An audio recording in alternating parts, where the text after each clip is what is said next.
As I look back on the beginning days of my journey, you can well imagine that my road has not been smooth. I couldn't pull over and stop when faced with the challenges. I just put my seatbelt on a little tighter, adjusted my rear view mirror, put my life in drive, and went for it. Along in my automobile, my baby beside me at the wheel.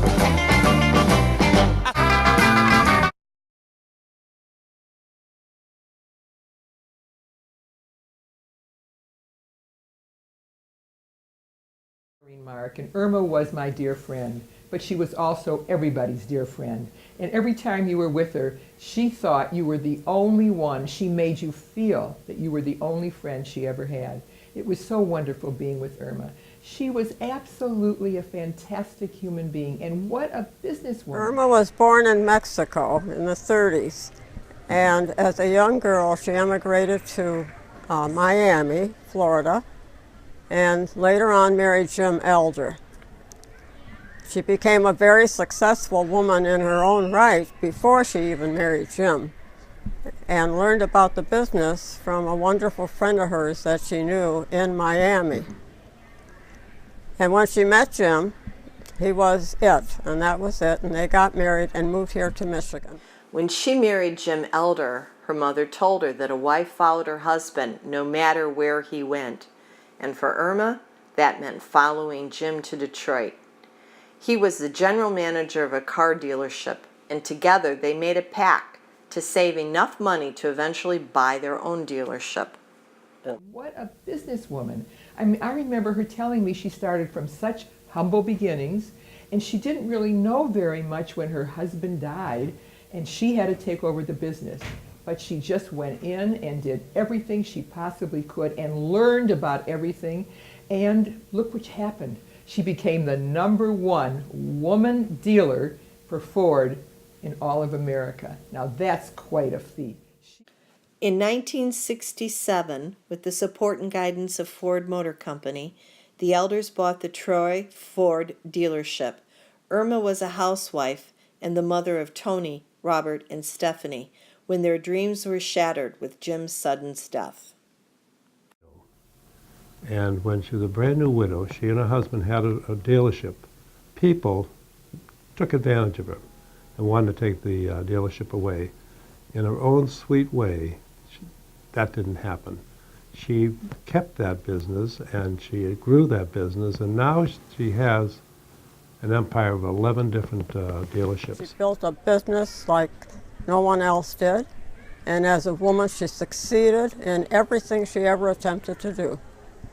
And I spent many a days with her before she bought many of her dealerships, and she made the decision and then made the phone call while I was sitting. I loved Irma, but the most important thing that I loved about her is the way she felt about her children.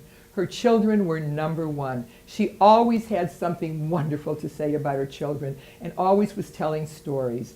And they loved her and she loved them. And she was #1, Irma Elder, #2, mother, #3, businesswoman.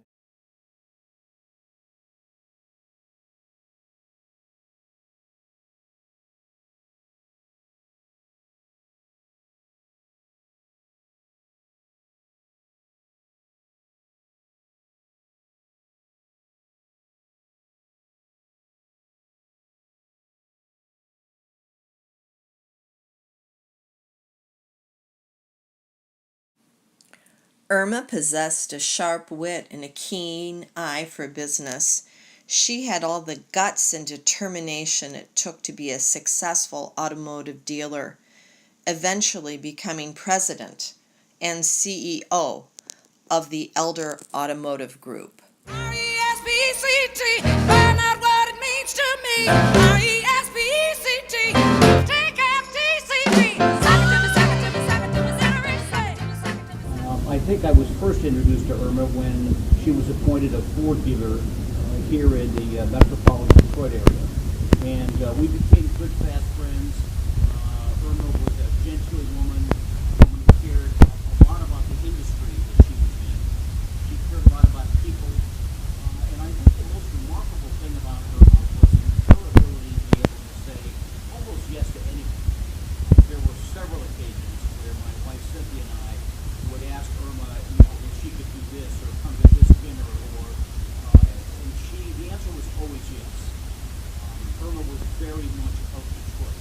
She cared about Detroit a lot. She cared about what went on in Detroit. She cared about the automobile business. She cared about her children. She cared about her family.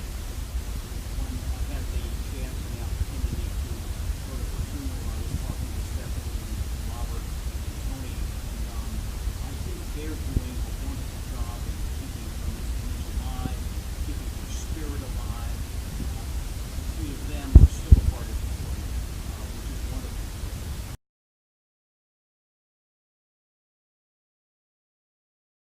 Irma Elder is truly the epitome of a positive role model for every woman of tomorrow and every woman of today.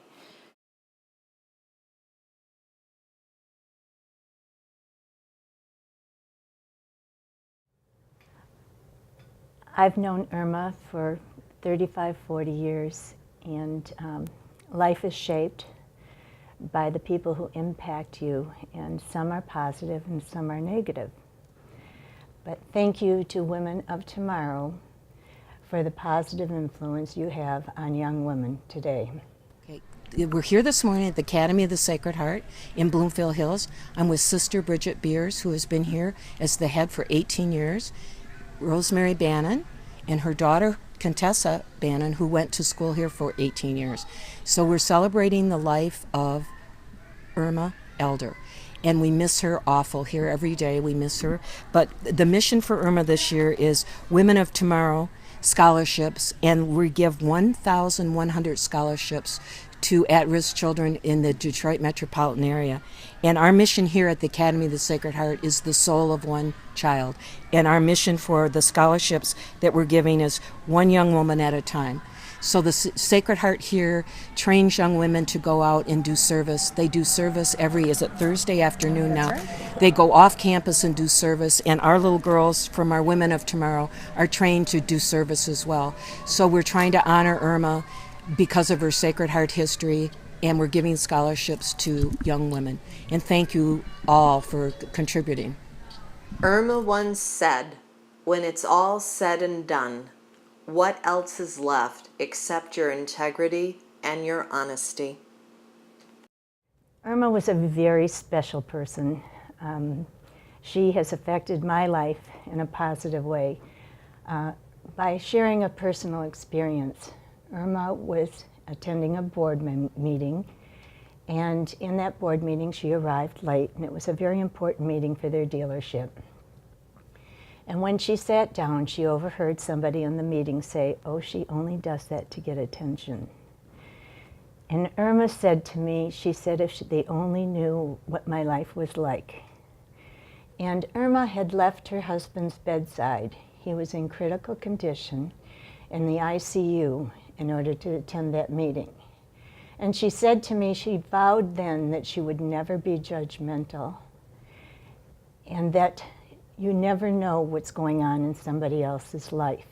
She was a wonderful person. She was tiny, small of stature, but enormous with courage. She was very courageous. The thing that epitomizes her to me is her courage. Irma Elder leaves behind an inspiring legacy of sacrifice for leadership and success, surrounded by extensive awards and recognitions for her business acumen, philanthropic associations, and contribution to society. There's so many things about Irma that we could say. Wonderful businesswoman, contributor to charity, contributor to community. But the thing that I remember most about Irma is her kindness and how humble she was.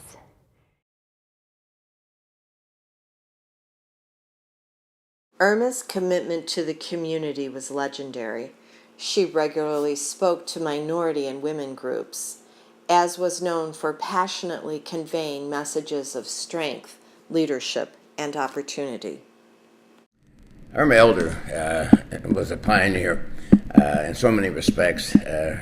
She obviously had the business acumen to take over the dealership. Outstanding person, always very, very giving, but she crashed through the glass ceiling way back in the 80s and put Ford Motor, I think, on the map for her being the first woman-owned dealership, certainly in this area, and maybe others around the country, but in here she made her name, made her mark, and she was never hesitant to give back. She was involved in charities, always willing to write a generous check to support her causes.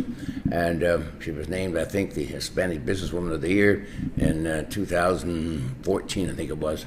So she was recognized by her own peers as an outstanding leader.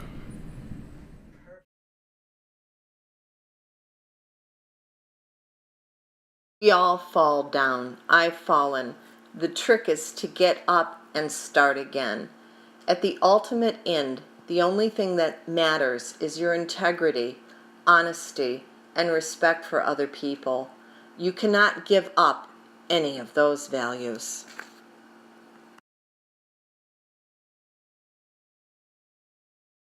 I will never forget her. Irma, someplace wherever you are making life better for all of us. But the most important thing that I remember every time I see a little Cartier leopard pin, which Irma always wore, I will always think of Irma. Irma, I love you. And I truly miss you, Irma. She's a wonderful woman, and she's missed. She's missed by me. She's missed by everyone that knew her.